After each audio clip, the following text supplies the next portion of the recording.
suivez les programmes de Midi 1. Merci de nous rester fidèles. L'agriculture est la principale source de revenus de 80% de la population pauvre dans le monde, selon la Banque mondiale. Depuis plusieurs mois, le monde en général et l'Afrique en particulier observent une flambée des prix des denrées alimentaires. Cette situation préoccupe nos dirigeants qui prennent tant bien que mal des initiatives pour une meilleure autosuffisance et une sécurité alimentaire sur le continent. Mais pour répondre à la demande des populations face à cette hausse des prix des denrées de première nécessité, il serait judicieux d'y associer la recherche agricole selon des experts. Dans certains pays comme le Sénégal, il existe des écoles de formation d'ingénieurs agronomes à l'image de l'ENSA, l'École nationale supérieure d'agriculture, et des instituts comme l'ISRA, Institut sénégalais de recherche agricole.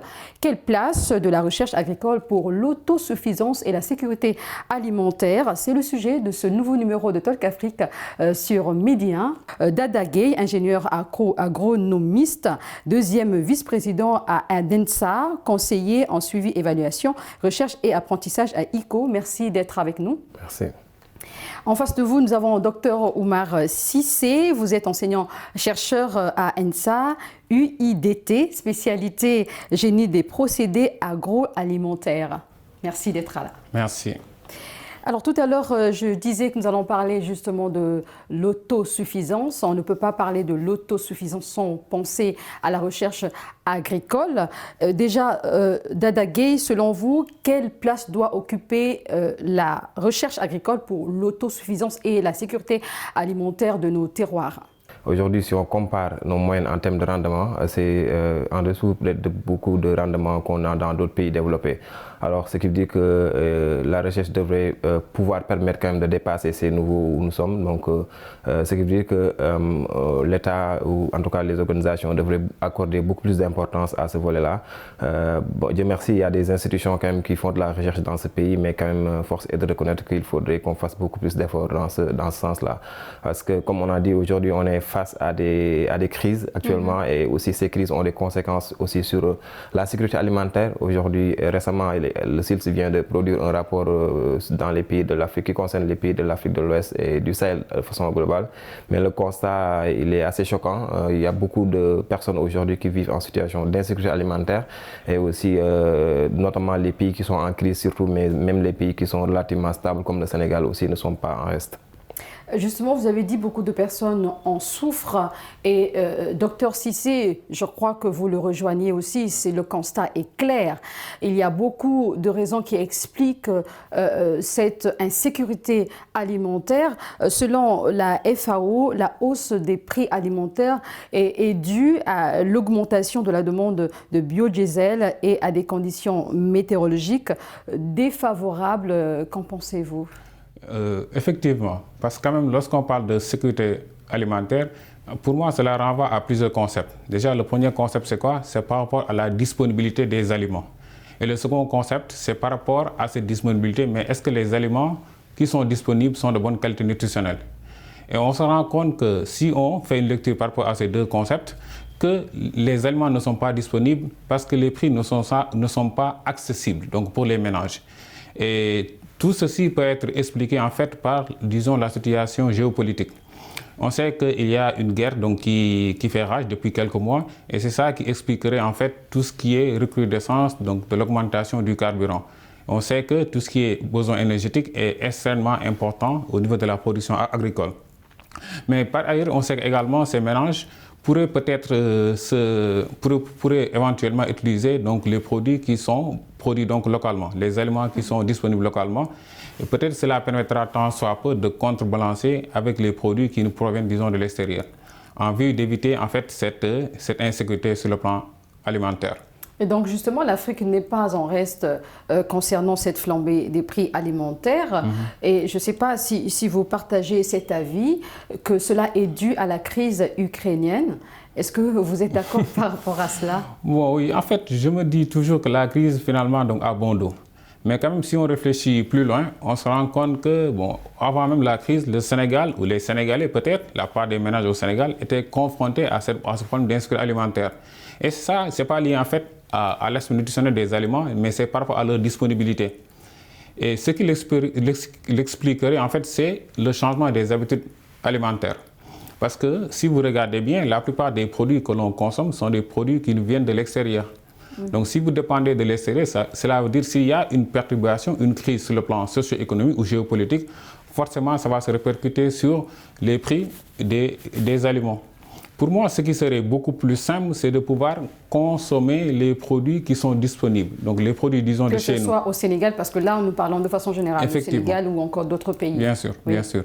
Donc que ce soit les produits, disons, de chez nous, qui nous permettront en fait de pouvoir mieux maîtriser leur prix et effectivement de pouvoir éviter tous ces risques d'insécurité alimentaire, parce que ce sont des produits que nous maîtrisons, aussi bien sur le plan de la production, peut-être on va y revenir, mais également sur le qualité nutritionnelle, qui sont des produits qui sont très intéressants et d'ailleurs beaucoup plus intéressants que les produits ou les aliments qui nous viennent de l'extérieur. Et pour faire face à cette flambée des prix, ne pensez-vous pas qu'il serait judicieux aujourd'hui de faire valoir urgemment la recherche agricole en Afrique ? Oui, effectivement, comme on l'a dit au début, donc la recherche a également un rôle important à jouer dans ce domaine. Mais surtout, je voudrais mettre beaucoup plus l'accent un peu sur donc, des politiques agricoles beaucoup plus ambitieuses que ce que nous avons actuellement. Parce qu'aujourd'hui, force également est de constater que quand même, on avait beaucoup de projets, des programmes également, des objectifs assez ambitieux d'atteindre notre autosuffisance alimentaire pour régler tous ces problèmes d'insécurité alimentaire. Mais aujourd'hui, le constat, il est unanime, c'est presque partout dans tous les pays donc de l'Afrique, on vit à peu près la même chose. Alors, il y a beaucoup d'engagements qui ont été pris dans ce sens au niveau de l'Union africaine, notamment éliminer la faim d'ici 2025. On est en 2022, il nous reste 3 ans. Et je sais qu'on n'est pas, je suis pas sûr qu'on atteindra cet objectif. Et également, il y a beaucoup d'engagements qui ont été également pris, notamment investir davantage dans l'agriculture, ne serait-ce que 10% donc des dépenses publiques, mettre ça dans notre agriculture. Bon, beaucoup de pays quand même dans notre zone ne l'ont pas fait et n'ont pas fait en tout cas de progrès majeur dans ce domaine-là. Et quand on parle d'investissement dans le secteur agricole, ça prend aussi en compte la recherche qui doit être très bien financée. Aujourd'hui, on a des institutions de recherche, je pense, qui quand même fonctionnent, mais fonctionnent souvent avec aussi, même si l'État met des moyens, mais aussi il y a beaucoup de ressources qui viennent de l'étranger. Alors, on parle actuellement de souveraineté alimentaire. Il ne faudrait pas que notre recherche aussi soit financée par donc, des ressources étrangères. Il faudrait qu'on soit capable de financer notre propre recherche, sinon également, on fera de la recherche, mais pas forcément sur... Mais comment y parvenir? Cette question de financement est très importante. C'est vrai que nous avons des chercheurs qui sont là, qui veulent bien faire leur travail, mais il y a un problème de financement. Comment y parvenir? Oui, en réalité, bon, dans nos pays, quand même, il y a beaucoup de ressources, il faut le dire ainsi. Souvent, on croit qu'on n'est pas bien loti en termes de ressources, mais aujourd'hui, si on voit dans chaque pays près de l'Afrique, tous les jours, on entend des découvertes de nouvelles ressources par-ci, par-là. Pour moi, peut-être, si on, en tout cas, exploite ces ressources de façon optimale, il n'y a pas de raison qu'on ne soit pas en mesure de financer notre propre recherche, qu'on ne soit pas en mesure de financer notre propre développement. Je donne un exemple très simple. Aujourd'hui, l'aide publique au développement, si on compare ça avec donc, ce qu'on appelle les remittances, les transferts de fonds des migrants qui nous viennent de l'étranger, les transferts dominent carrément donc, les aides publiques au développement en termes donc, de valeur. Donc, ce qui veut dire que l'aide publique au développement qui nous fait vivre, en tout cas qui fait vivre beaucoup de projets aujourd'hui, on peut valablement remplacer ça par l'utilisation de nos propres ressources, notamment pour financer notre développement. Même si bon, on ne peut pas vivre aussi dans une autarcie, on ne va pas forcément se dire que tout ce dont on a besoin, on a les moyens quand même d'atteindre nos objectifs. Quand même, il faut du partenariat avec, donc, avec un certain nombre d'institutions, avec un certain nombre de pays, etc. Mais quand même, il faut quand même qu'on soit beaucoup plus en mesure d'exploiter surtout les ressources dont on dispose. Si on prend ne serait-ce que l'agriculture aujourd'hui, si on avait investi tout ce qu'il fallait investir dans ce secteur-là, ce secteur est capable de générer suffisamment de ressources quand même pour pouvoir s'autofinancer parce que l'agriculture c'est le point de départ de toute activité. Si ça marche bien, c'est le secteur secondaire qui va suivre parce que si on produit assez, après on aura également de la matière première qu'on peut transformer.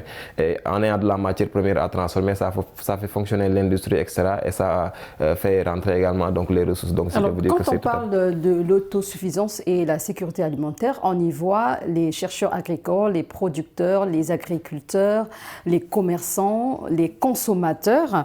Docteur Cissé, quelle contribution de chacun de ces acteurs, surtout dans ce contexte de changement climatique? Effectivement. Mais juste rebondir donc, sur ces propos, oui, notamment au niveau des politiques agricoles.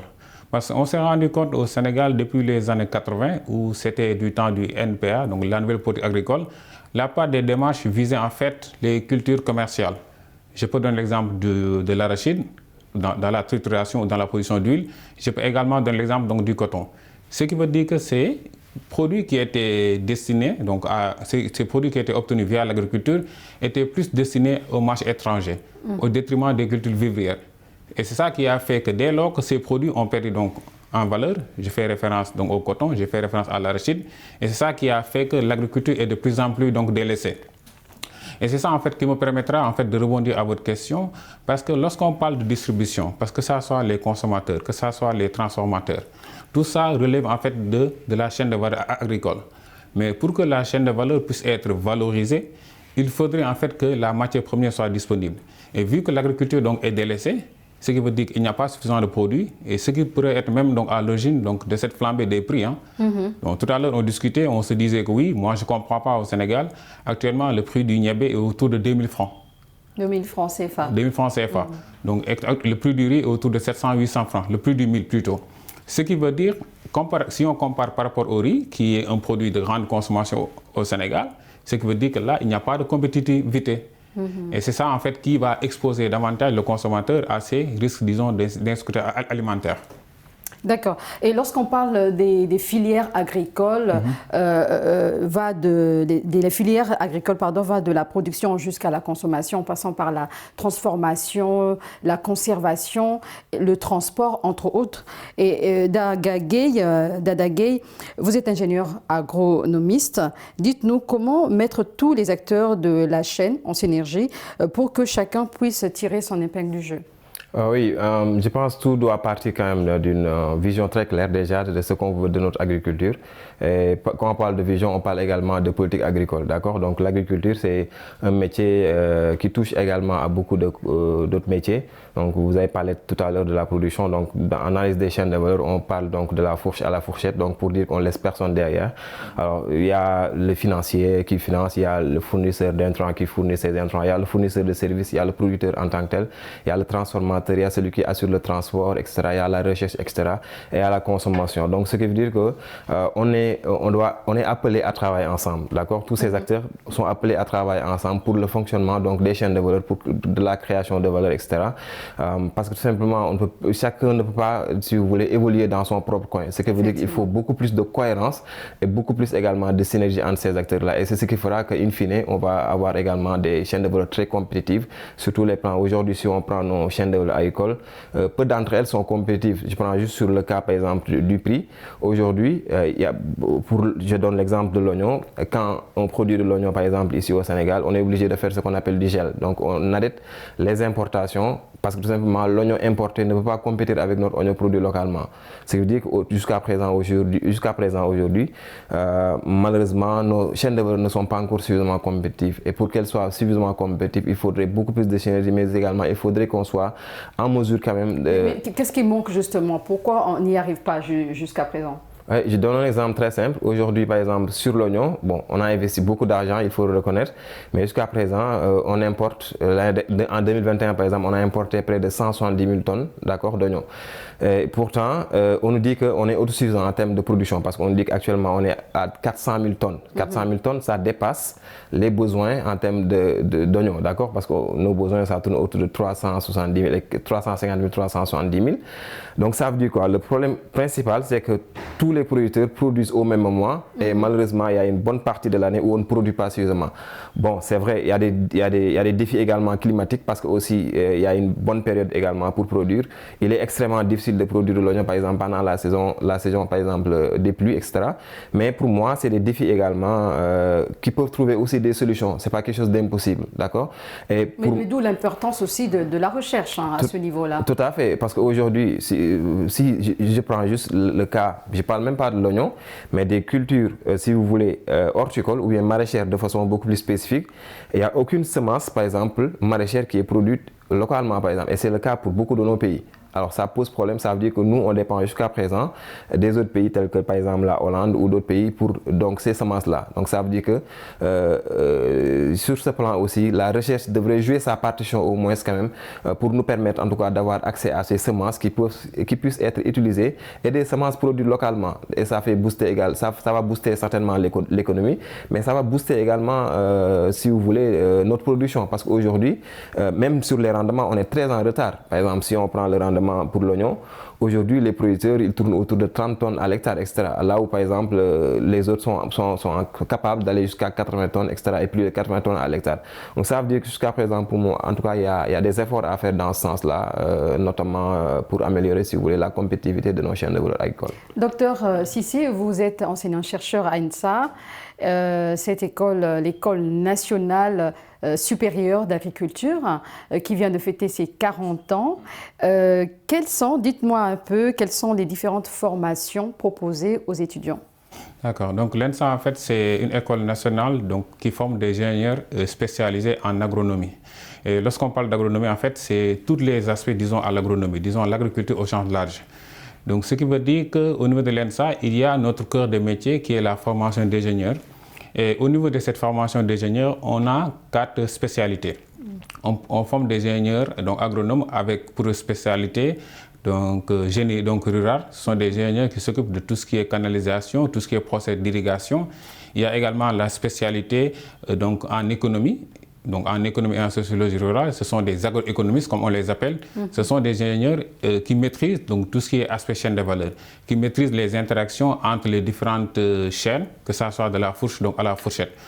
Donc on a également des ingénieurs qui sont spécialisés en production animale, également des ingénieurs qui sont spécialisés en production végétale. Donc hormis cette formation d'ingénieurs, on a également donc des masters que l'on forme donc au niveau de cette école. D'accord. Et vous avez parlé d'irrigation tout à l'heure, vous me tendez la perche. Hein. Je vais parler du centre de recherche agricole de Saka en Égypte, qui produit tout type de semences, telles que la semence de maïs, de soja, de riz. Ce centre accueille toutes sortes de plantations avec un système d'irrigation des parcelles à travers des canalisations qui facilitent le passage de l'eau. Et je crois que c'est le cas aussi pour l'Institut sénégalais de recherche agricole. Par contre, la question que je voudrais vous poser, comment les pouvoirs publics pourraient davantage accompagner la recherche?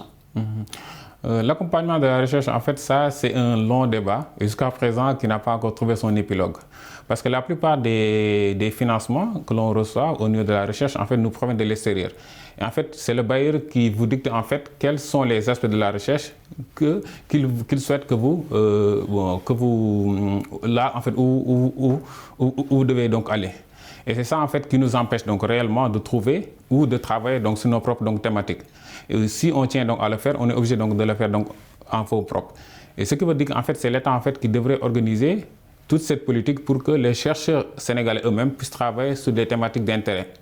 Et c'est ça en fait qui nous éviterait d'avoir des semences qui ne correspondent pas par rapport à nos réalités. Mais est-ce que les chercheurs font quand même des propositions au pouvoir public, aux dirigeants de ce pays? Oui, parce qu'en fait, depuis quelques années, la part des thématiques de recherche, que ce soit les mémoires d'ingénieurs, que ce soit les thèses, sont axés sur des... C'est pas les thèses qu'on garde quelque part.